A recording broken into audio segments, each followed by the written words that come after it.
Délivrez-vous, Bruno Lorenzi. Bonjour Bruno Blum. Bonjour Bruno Lorenzi. Vous êtes écrivain, dessinateur, musicien et dans les années 70, vous étiez journaliste rock correspondant du magazine Best à Londres. Ça rapportait pas. Ça rapportait pas. Quelque chose qui va peut-être vous rapporter plus, c'est votre livre que vous publiez chez Mama Édition. Ça s'appelle De viandard à vegan et c'est toute votre histoire qui justement a débuté à Londres, à cette époque-là où vous êtes correspondant pour Best et vous croisez les plus grandes rockstars de l'époque. On pourrait les citer, on va les citer d'ailleurs. On s'aperçoit en lisant votre bouquin qu'elles sont déjà végétariennes, comme quoi la scène punk rock londonienne n'était pas que droguée, dépravée, etc. Ouais, à l'époque, je ne me rendais pas bien compte de ça. Enfin, il y avait les Beatles quand même. Hein. Oui. Qui étaient revenus d'Inde, végétariens. Rien que ça, ouais, enfin plus ou moins. Paul McCartney, qui vient de signer la préface de mon livre, était déjà végétarien à cette époque-là. Mais John Lennon aussi. Alors, il a eu des phases avec et sans. Mais les Beatles.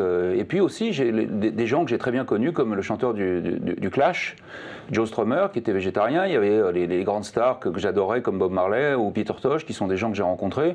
Ou Chrissy Hynde, la chanteuse des Pretenders, et plein d'autres. Mick Jagger. Alors Mick Jagger m'a dit qu'il n'était pas vraiment végétarien à l'époque. Hein. Moi, là, on est en 1980 quand même. Hein. Oui. Mais qu'il était vraiment dans le truc, quoi. Et Charlie Watts, batteur des Stones. Bon, il y a plein de gens comme ça. Et aujourd'hui, c'est la moitié des stars américaines, la moitié des stars anglaises. C'est incroyable, quoi. C'est un mouvement énorme. Et en France, c'est encore tout petit. On est très en retard dans ce domaine-là.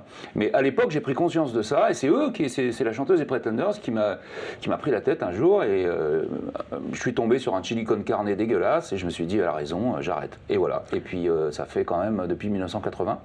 Alors toute l'Angleterre était très en avance, et toujours en avance d'ailleurs, et donc très tôt, puisqu'il y avait déjà une chaîne de hamburgers à Londres qui proposait des burgers végés en 77. La première société de protection animale est anglaise, elle est née en 1832 je crois, et donc bon, ici c'est vraiment très en retard. Hein, et particulièrement dans le domaine de l'alimentation, qui est un sujet très sensible. Alors vraiment, le truc, raconter qu'on est vegan, c'est un sujet qui fâche, mais c'est pas le cas à San Francisco, à New York, qui sont des villes qui ont de l'avance dans ce domaine. Alors vous, ce qui s'est passé, c'est que vous êtes donc à Londres pendant des années, vous découvrez tout cet aspect végétarien de l'alimentation, la musique rock, et puis vous rentrez à Paris. Vous rentrez à Paris, et puis là, vous arrivez carrément dans une autre planète. La planète steak frites. ouais, c'était assez horrible, parce que ce qui était très bien toléré, qui faisait partie. Il y a beaucoup de restaurants indiens, par exemple, à Londres. Bob Marley fréquentait les restaurants indiens. Parce qu'il y a des plats végétariens dans les restaurants indiens. Il y en avait beaucoup moins à Paris. Et ici, alors moi j'étais le punk écolo depuis toujours. Hein. J'étais un ancien lecteur de Charlie Hebdo, tout ça. Donc l'écologie est quelque chose qui était dans ma conscience depuis très longtemps. Et ma conscience s'est élargie avec le trip végétarien. Et puis bon, maintenant, j'ai compris qu'il n'y a pas d'écologie possible. Enfin, le premier acte pour moi écolo, c'est d'être vegan.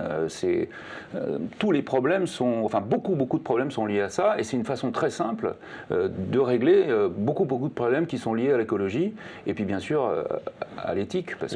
Il y a une information qui revient souvent dans votre livre, comme quoi on a besoin de 10 à 15 kg de protéines végétales pour produire 1 kg de protéines animales. Ça paraît totalement fou quand on en prend conscience. Ça veut dire que si demain tout le monde devenait vegan, il y aurait 90% moins de cultures sur Terre. 90%, 80% des cultures de l'homme servent à nourrir des animaux d'élevage, dans des conditions abominables, partout. Donc imaginez que tout à coup l'Île-de-France redevienne la forêt de Rambouillet au lieu que ça soit un champ de maïs avec des corbacs empoisonnés par les pesticides. Enfin, on a peine à prendre conscience de ça. Or, ça c'est la question fondamentale dans le domaine de l'écologie. Et puis ça nous amène aussi à des questions éthiques très importantes, parce que pour moi c'était d'abord ça, c'était toute cette souffrance inutile, on n'a absolument pas besoin de ça.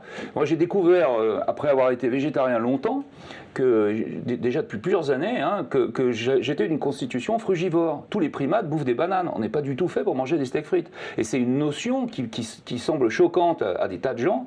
Moi on m'a appris que j'étais omnivore à l'école, enfin tout ça c'est des mensonges incroyables. Alors qu'on le sait par les écrits depuis Carl von Linné, depuis le XVIIIe siècle, on le sait de façon absolument avérée, quoi. Et personne ne nie ça. J'en ai parlé à Yves Coppens sur un plateau de télé, qui est plutôt pas du tout végétarien, et qui a admis ça tout à fait naturellement. De viandard à vegan, c'est c'est votre livre, Bruno Blum, chez Mama Édition. Donc, préface de Paul McCartney, grand végétarien depuis plus de 30 ans. Et merci beaucoup d'être passé sur Néoplanète. Et puis, très bonne lecture à tous. On prend du plaisir vraiment en lisant votre livre. Merci, Bruno Blum. Merci. Radio Néoplanète.